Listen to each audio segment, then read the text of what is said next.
magsimuna. Isang mapagpala po at mabiyayang araw po sa bawat isa sa atin. Purihin po ang Panginoon. Salamat po sa panibagong buhay at kalakasang bigay ng Diyos sa atin.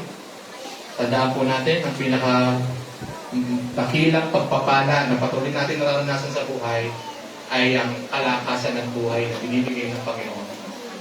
Kaya sabi nga kanina sa prayer ni Tita Meli, every gising is a blessing. Yung bigyan tayo ng panibagong buhay ng Panginoon na isang napakalaking pagpapala para sa atin. Amen po ba? At ngayon po, papasok po tayo sa tinatawag po natin Holy Week. Sa Tagalog po ba Holy Week ay mahal na araw na kung saan, no? Kapag unang linggo ng Holy Week, tinatawag po natin itong araw ng palaspas or Palm Sunday. Kung makikita po ninyo, ang iba nating mga kapatid ay sumisimba at ang iba ay meron silang dinadalang mga palaspas. But it's only a symbol. Ang mahalaga, nauunawaan natin yung mensahe nung pagpasok ni Jesus sa Jerusalem. Bakit po sinalubong ka ng mga tao na naglatag sila ng kanilang mga kasuotan at wagayway sila ng palaspas. Ano po ba yung mensahe ng Palm Sunday na dapat natin maunawaan? Hindi po pwedeng nakasanayan na lang po natin yung tradisyon ng isang palaspas pero hindi natin alam ang ibig sabihin. Tama po ba? At sa araw po na ito, purihin po ang Panginoon na tayo po ibibigyan ng Diyos ng karunungan at pangunawa upang maunawaan po natin itong araw ng palaspas, itong Palm Sunday. Bakit po inaalala natin itong unang linggo pagpasok ng Holy Week? Tayo po yung manalangin. Dakilang Diyos sa langit, marami pong salamat sa araw po na ito na kami po yung muling pinagtipon-tipon upang sambahin at papurihan ka sapagkat kaluguran po ninyo na makita ang bawat sumasampalataya ay merong tunay na pagpupuri. Kaya naman, O Diyos, narito po kami sa aming pong pagtitipon nito. Wala kami ibang itinataas kundi Ikaw. Nagpapakumbaba po kami, O Diyos. Patuloy kami lumalapit po sa inyo na may kapabaang loob. Patawarin niyo po kami sa aming mga kasalanan. At dalangin po namin mangusap ka sa magitan ng iyong salita. Mas lalo po nawa namin maunawaan ang iyong pong kalooban sa magitan ng patuloy namin pagtanggap ng salita ng Diyos. At patuloy na kami po'y magkaroon ng mas matatag na pananampalataya habang kami nakapakikinig. At mas lalong mas lumalim po ang aming pagkakilala sa inyo, Panginoon. At higit sa lahat, patuloy kaming nananalig sa salita mo nung ipinahayag mo sa iyong mga salita na mapalad ang mga nakikinig at tumatanggap at nagsasagawa ng iyong salita. Kaya naman alam po namin, pinagpalang araw na ito sapagkat muli kaming tatanggap ng iyong banal na salita. Kaya mangusap pa sa amin, katagpuin niyo po kami, pagpalain niyo po kami, at walang ibang maging laman ng aming puso, kundi ang pasasalamat sa iyo, Panginoon, sa araw na ito. Ito po ang aming dalangin sa pangalan ni Jesus. Amen. And amen. Palapakan natin ang Panginoon. Bago po ako dumako sa ating pong mensahe, nais ko po munang batiin ang bawat mga kapatid natin na nakasama po natin sa araw na ito, na ang presensya po nila ay kagalakan po natin. Dahil alam niyo po, kapag meron tayong nakakasama na nagpupuri sa Panginoon, meron tayong nakakasama na nakapangikinig ng salita ng Diyos, masaya tayo kasi alam natin na hindi aksidente bakit ang mga nakakasama natin ay naririto. Ibig sabihin, narito sila, inalaw ng Panginoon na sila'y maparito upang mangusap ang Panginoon sa kanila. Amen. At sila ay patuloy ng pagharian, pagpalain ng ating Panginoon. Amen? Kaya, welcome po natin ang ating mga kapatid na for the first time attend our worship service. Una na po dito, let's welcome si Ate Rose Robles. Palapakan po natin. Salamat sa Panginoon sa inyong pagparito. And of course, ang aking mga kaibigan, nandito of course si Jessica Del Goya. De Leon. And ang aking kaibigan din na si Brother Jerry Kalumayan. Yan. Sila po ang mga parents ni Pilini at mga estudyante po ni Teacher Tricia.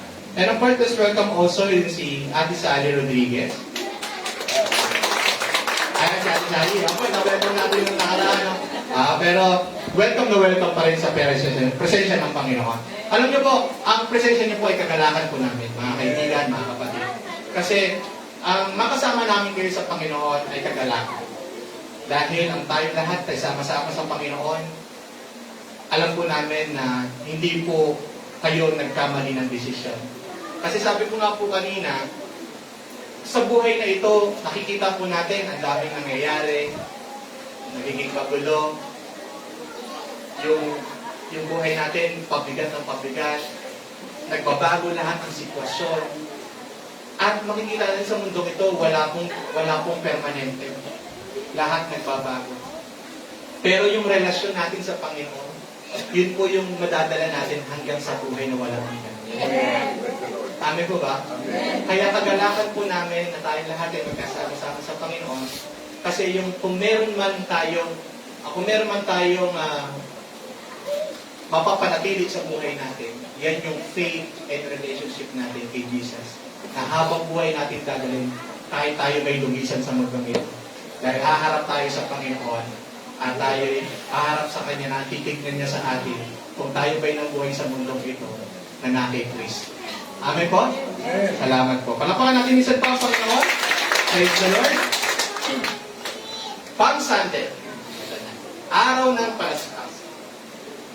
Nakita natin kanina, sabi doon, pagdating daw po ni Jesus sa Bethphage, na malapit sa Jerusalem sa may bundok ng mga Olibo, nagsugo si Jesus ng dalawang alagad. So bago siya pumasok sa Jerusalem, inutusan sila ng mga alagad niya, yung dalawang alagad, inutusan ni Jesus na kukuha ng asno.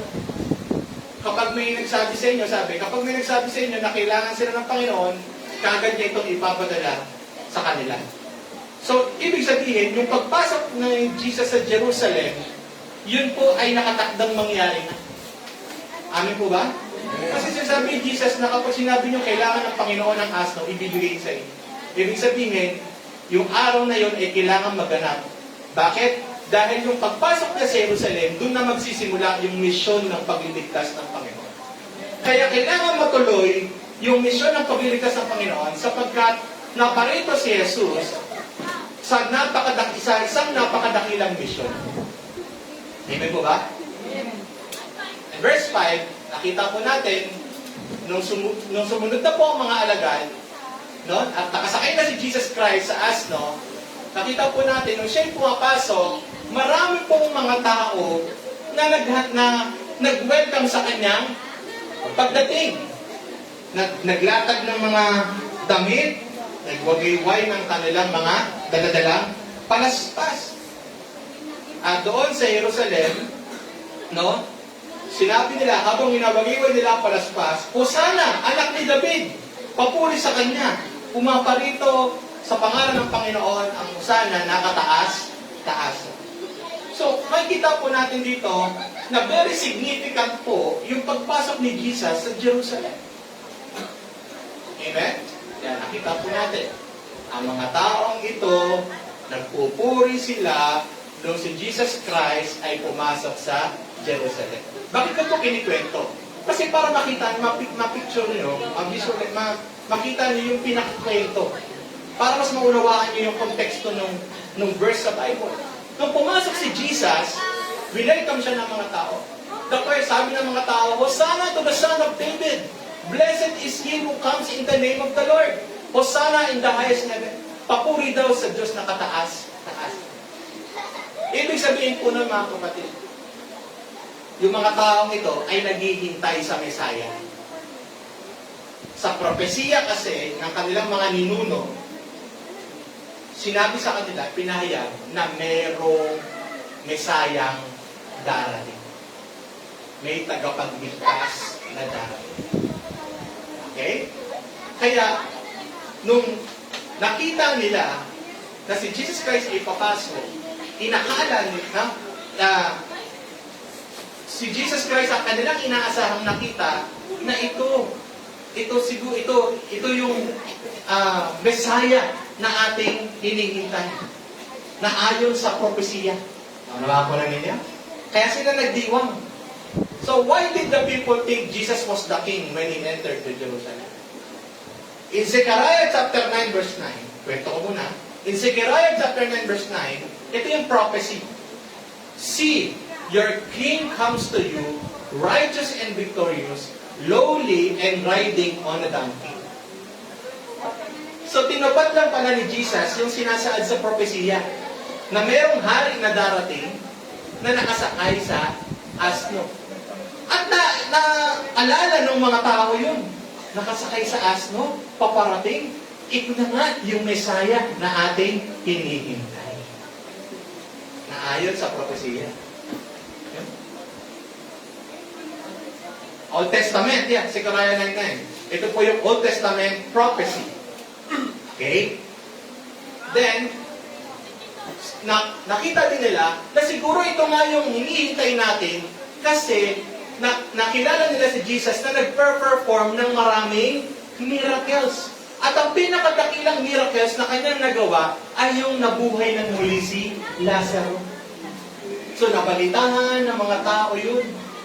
Ito na nga yung Messiah na hintayin natin sapagkat nakakapaggawa siya ng milagro. Okay? At tuwang-tuwa ang mga tao sa pagdating ni Jesus kasi naghihintay sila ng political savior nila. So, tama na nakilala nila si Jesus as Messiah, pero mali ang pagkakilala nila. Mali ang pag-unawa nila. Akala nila, dumarating si Jesus bilang political king. No? Na si Jesus naparito para palayain sila sa kapangyarihan ng Romano. Yun yung naisip ng mga tao. At ibalik ang bansang Israel. At maging makapangyarihan muli ang bansang Israel. So yun yung pagkakaunawa nila, kaya nagdiriwang sila. Kaya Hosanna in the highest, Hosanna! Kasi dumating na yung Savior natin na bubuo ng isang makapangyarihang bansa laban sa mga Romano.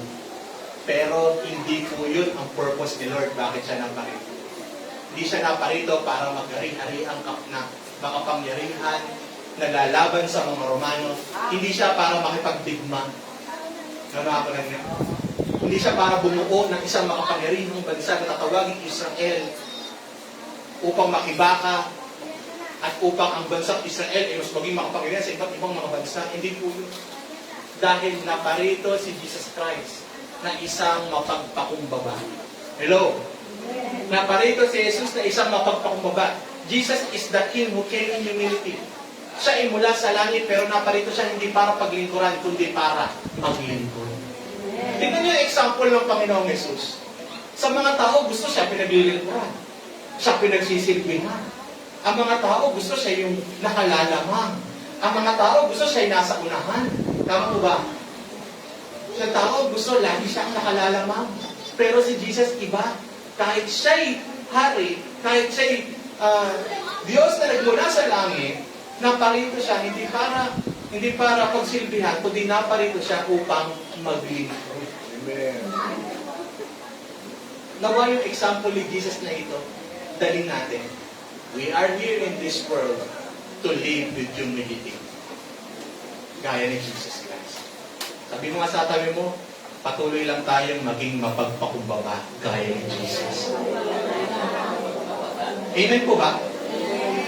Amen. Kasi nung pumunta si Jesus dito, mali ang akala ng mga tao. Akala nila, dala-dala ni Jesus, isang bansang makapangyarihan na magiging mas makapangyarihan pa sa Romano para sila ang maging makapangyarihan mga tao. No.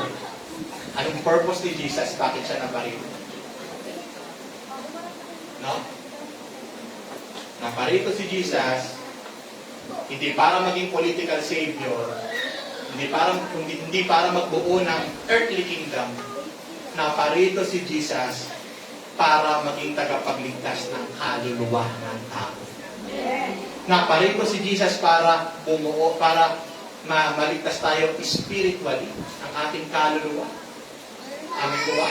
So, spiritual kingdom ang binubuo ng Panginoon, hindi earthly kingdom.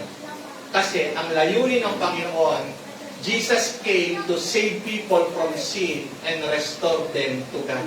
Sabi ni Jesus, hindi ako naparito para maging hari at gawin kayong makapangyarihan ng bansang Israel. Naparito ako para iligtas ko kayo sa kasalanan at kayo makapanumbalik sa Panginoon. Yun lamang ang layunin ng Diyos. In Matthew chapter 1 verse 21, He will save His people from their sins. Naunawaan niyo po yung kwento? Amen. So, ang pinakalayunin ng Panginoon, iligtas sila sa kasalanan at ibalik sila sa Diyos.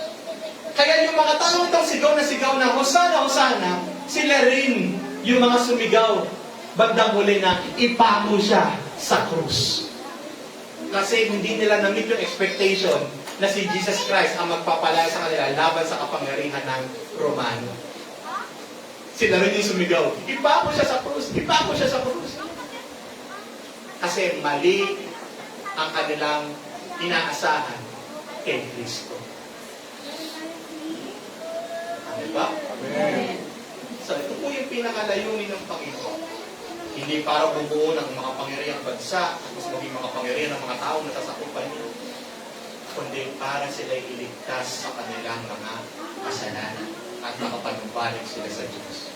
Mga kapatid, yung pagpasok ni Jesus sa Jerusalem, ito na magsisimula yung kanyang dakilang misyon, ang mailigtas ng tao mula sa kanilang mga kasalanan. Huwag natin sisihin yung mga taong ito na pagkatapos sumigaw ng Hosana, Hosana, sila na may nagsabi, ipako siya sa krus. Huwag natin sila sisihin. Kasi kailangan talagang maganap yun. Dahil hindi lang naman sila yung nahulog sa pagkakasala. Maging ang panahon natin ngayon, tayong lahat ay nangailangan ng kaligtasan na ginawa ni Kristo sa krus ng Kalbaryo. Amen po? Yan po, not political rescue, but spiritual salvation. Yun yung daladala ni Jesus. Hindi siya dumating para ayusin ang gobyerno. Dumating siya para ayusin ang puso ng tao. Hello? Dumating si Jesus para ayusin ang puso mo. Sabihin mo sa katabi mo, ayusin. Si Lord na pa rito to change the sinner. Amen po ba? Tayo dating makasalanan, nakakilala sa Panginoon, binago ng Diyos ang ating buhay. Yun yung purpose ni Lord. Makapanumbalik tayo muli sa maayos na relasyon natin sa Diyos. Amen ba? Then, hindi po temporary comfort ang daladala ng Panginoon yun. Kasi yung mga Hudyo, hirap na hirap sila sa pamamalakad ng mga Romano. Kasi napakahigpit po ng gobyerno nun. Parang ngayon, hindi ko alam, yung gobyerno na yun. Napakahigpit ng gobyerno nun. At akala nila, bubuo ng bagong gobyerno si Jesus. Pero hindi nila alam, hindi naman ako parang diyan, kailangan ko mamatay para sa inyo. Yun yung purpose ni Lord. Bakit? Ang daladala niya, not temporary comfort, but eternal life. Amen. Kaya sabi ng John 3:16, no? For God so loved the world that He gave His only begotten Son, that who will believe in Him will not perish, but have eternal life. So, hindi lang pansamantalang ginhawa ang daladala ng Panginoon, kundi walang hanggang buhay. Yun yung gusto ng Panginoon. Kaya nung pagpasok ni Jesus sa Jerusalem, ito po yung pasimula ng napakadakilang pagpapalang matatanggap ng sangkatauhan.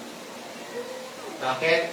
Kasi nagsisimula na yung panahon na yon ang pagliligtas ng Panginoon. Amen. Sa ating mga kasalanan. Amen po. Kaya, hindi na parito ang Panginoong Yesus. Hindi pumasok sa Jerusalem para i-meet yung expectation ng mga tao during the time. Kundi ganapin ang kalooban ng Diyos.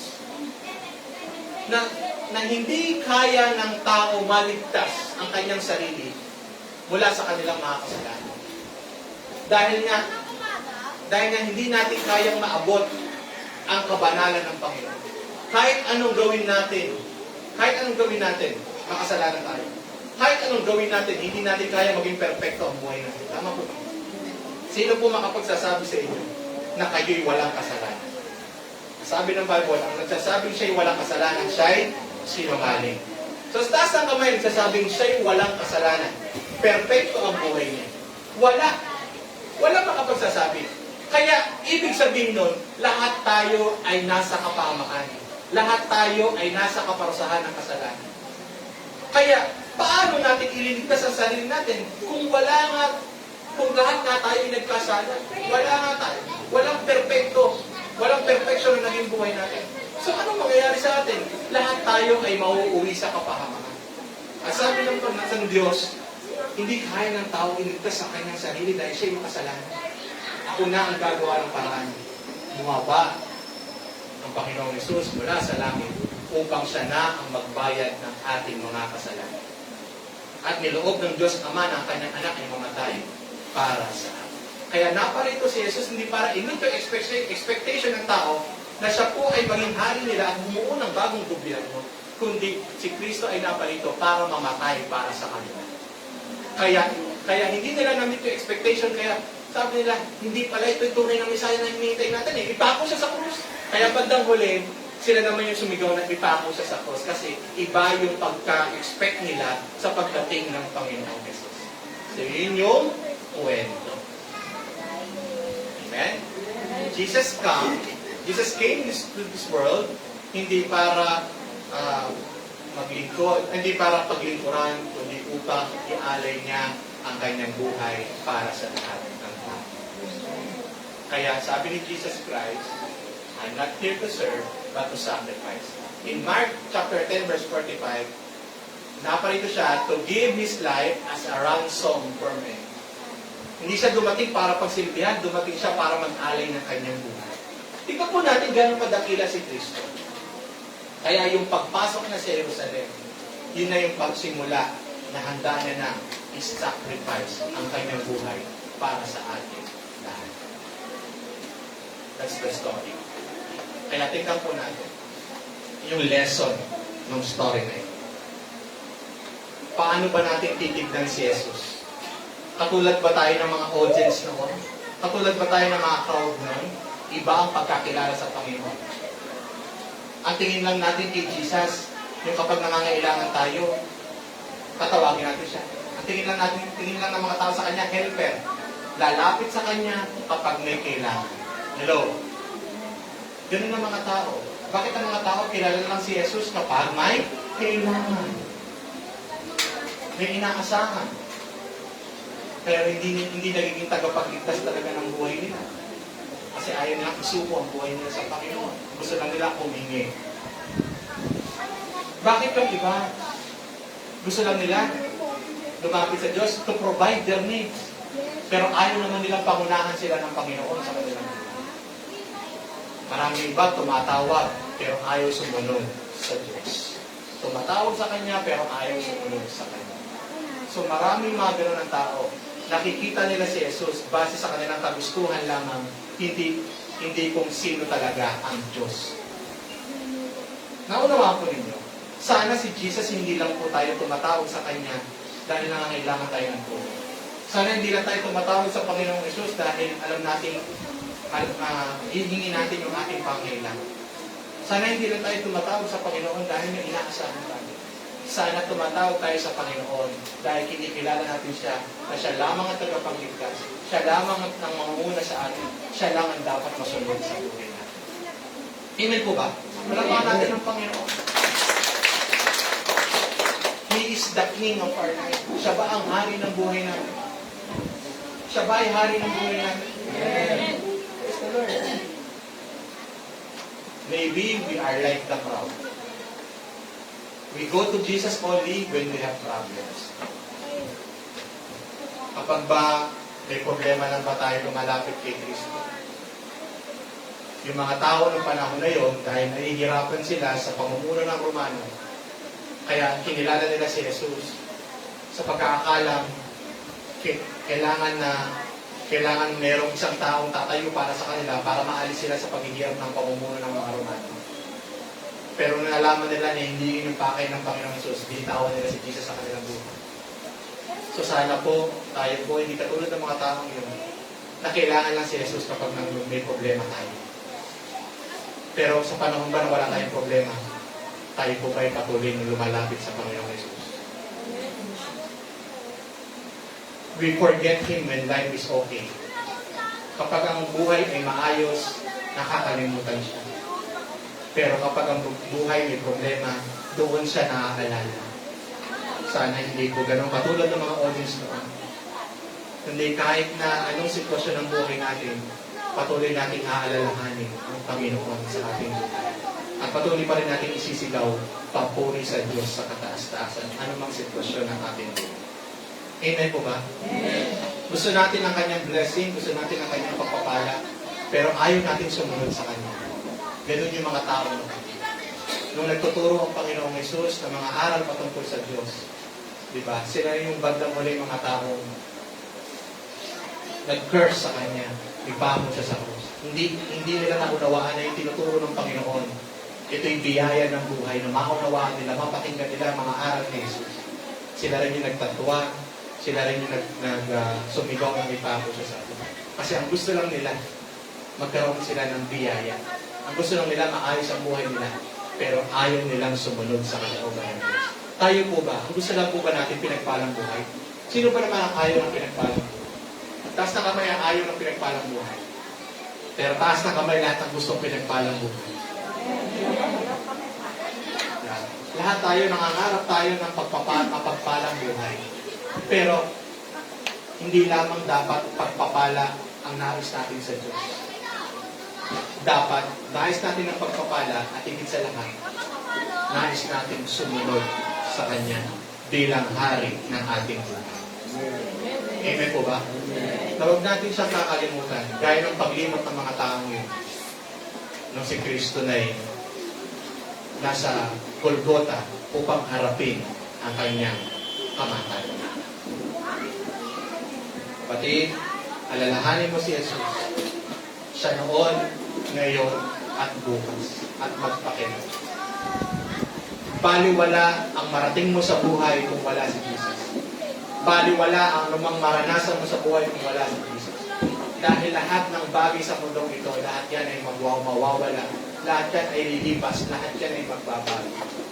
Kaya huwag natin kalimutan ang Panginoon sa ating buhay. That's the message of Holy Week. Alalahan mo palagi na mayroong tagapagligtas na namatay para sa iyo. That's the message of Holy Week, na mayroong Diyos na bumaba sa lupa upang ipakita sa iyo na mahal ka niya kahit ikay nagkasala. Ang mensahe ng Holy Week is the message of God's love for you. Sabihin mo sa atin mo, mahal ka ng Panginoon.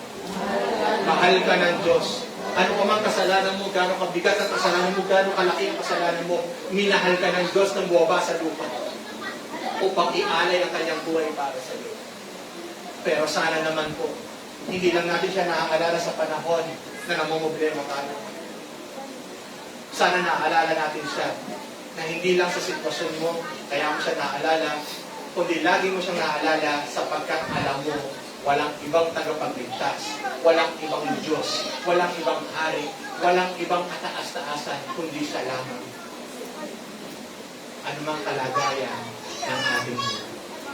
Amen po? Kaya we say, we can praise the Lord Jesus Christ but still not follow Him. Marami mga tao nagpupuri, gaya ng mga tao noon. Hosana, Hosana. Nagpupuri sila sa Panginoon, kalaunay, hindi na sila sumunod sa Panginoon. Dawa ang pagpupuri natin ay magpakailanman.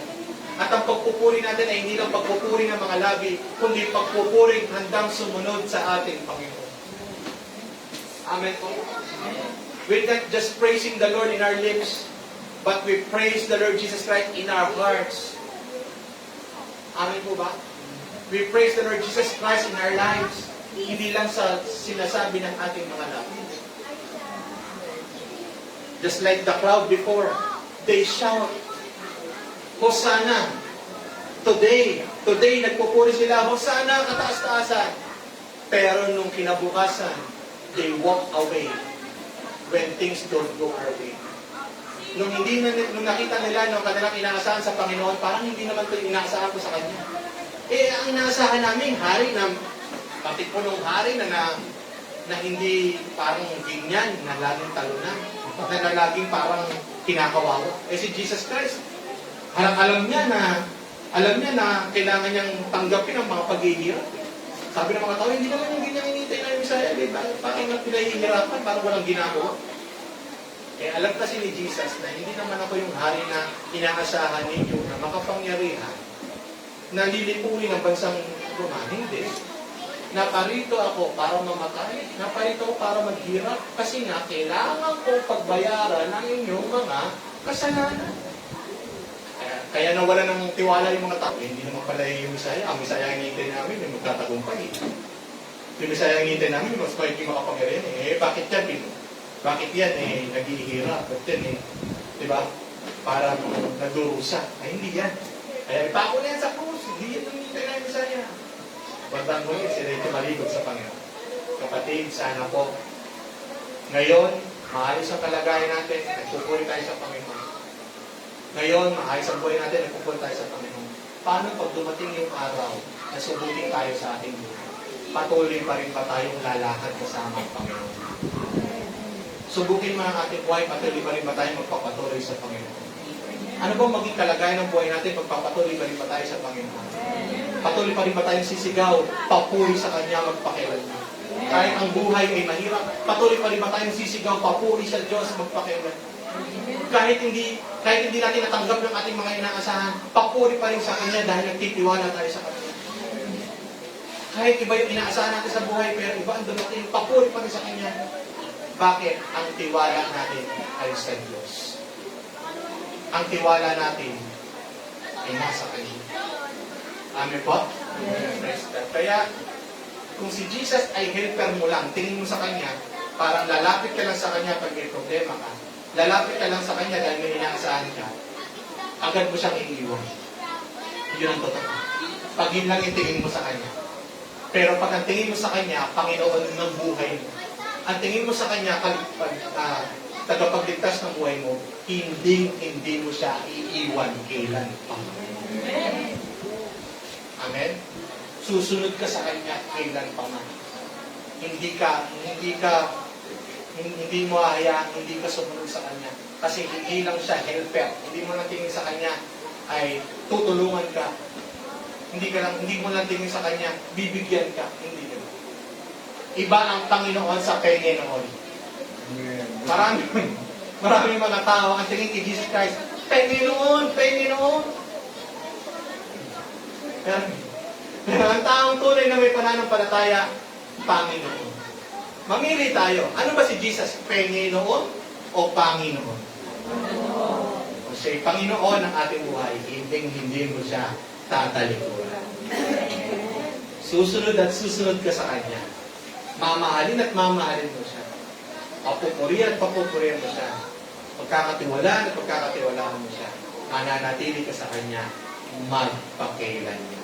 Dahil hindi lang siya Panginoon, siya ay Panginoon. Amen po? Palampakan natin ang Panginoon. Kaya, nawa yung pang-unawa natin patungkol kay Jesus ay tama. Hanggang dulo. Dapat willing tayo i-surrender ang ating buhay sa Kanya, papurihan siya, sundin siya, kasi yun dapat ang pagkaunawa natin sino si Jesus. Hindi katulad ng mga tao ng panahon ngayon. Iba ang kanilang pagkaunawa kay Jesus Christ. Ngayon, nawa itama natin ang ating pagkaunawa kay Jesus. Hindi lang siya isang bagay na dapat natin lapitan kapag may kailangan. Siya'y Panginoon, hari ng ating buhay na dapat nasusunod magpakilala. Napapapurihan, naluluwalhati, na itataas sa buhay natin magpasawala hanggang. Amen po? Kaya, may we not just recognize Jesus with our words, but follow Him with our lives. Amen po ba? Praise God. Kaya naman, mga kapatid, this is the message of Palm Sunday. Huwag nawa, magwagiway lang tayo, mag-aalay ng papuri, pero bandang huli, tatalikod din naman. Huwag gano'n. Sabi mo sa akin mo, huwag gano'n. Huwag attention. Ha? Kaya mga kapatid, tayo ngayon magkakasama sa Panginoon, dapat magkakasama din tayo magpasawalang hanggan. Bakit?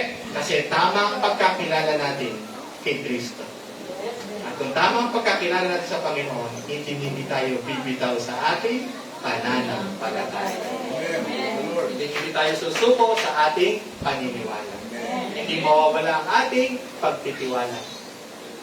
Hindi tayo tatalikod gaya ng mga taong tumalikod sa Kanya nung panahon. Magpapatuloy tayo, magpupuri sa Kanya, magpasawala. Mga kapatid, kung sa tingin mo, gusto mong tanggapin si Jesus sa buhay, hinahayaan. Especially po, mga kaibigan ko, ngayon ko lang kayo talaga nakasama. Gusto ko i-take this opportunity to pray for you na matanggapin natin si Jesus sa buhay natin. May I-invite you? Sila natin. Pwede mo ma-invite ko po kayo. Na gusto ko pong na-experience nyo na talagang mula sa inyong labi, tanggapin natin si Jesus sa ating buhay. At hindi na ako po isa. Praise the Lord. Gusto ko pong maranasan nila, Lord, ito yung pagkakataon ko na may suko ko yung aking buhay sa iyo. Na talagang mapasukin natin sa buhay na napakala. Especially natin ating mga kamay sa kanila. And repeat after me sa prayer. Panalangin natin ito ng gusto sa Panginoon. Panginoon, narito po ako. Nagpapakumbaga sa iyo. Humingi po ako ng tawad sa aking mga pagkakamali. At sa mga panahon na hindi ka naging bahagi ng aking buhay. Panginoon, sa araw na ito, aking naunawaan na walang kabuluhan ang buhay kung ako'y wala sa iyo. Kaya naman, narito po ako. Binubuksan ko ang aking puso at inaanyayahan ka na maghari sa aking buhay bilang aking Panginoon at tagapagligtas. Panginoon, tulungan mo ako na hindi kang makilala sa aking buhay. Tulungan mo ako na masunod ko ang iyong kalooban. Simula ngayon, Panginoon, ako'y mabubuhay para sa iyo. Aalalahanin ka at patuloy na ipagpapasalamat ang kaligtasan at buhay na walang hanggan na kaloob mo sa akin. Muli, tinatanggap kita bilang aking Panginoon at tagapagligtas. Pinupuri kita magpakailan. Amen. Mga kapatid, nasa na si Lord ngayon? Sa puso na. Kaya sabi ng salita ng Diyos in John chapter 1 verse 12, ang sinumang nanalig at tumanggap ng Panginoon ay siyang binigyan ng karapatan maging anak ng Diyos. Lahat tayo naniniwala tayo, nilikha tayo ng Diyos.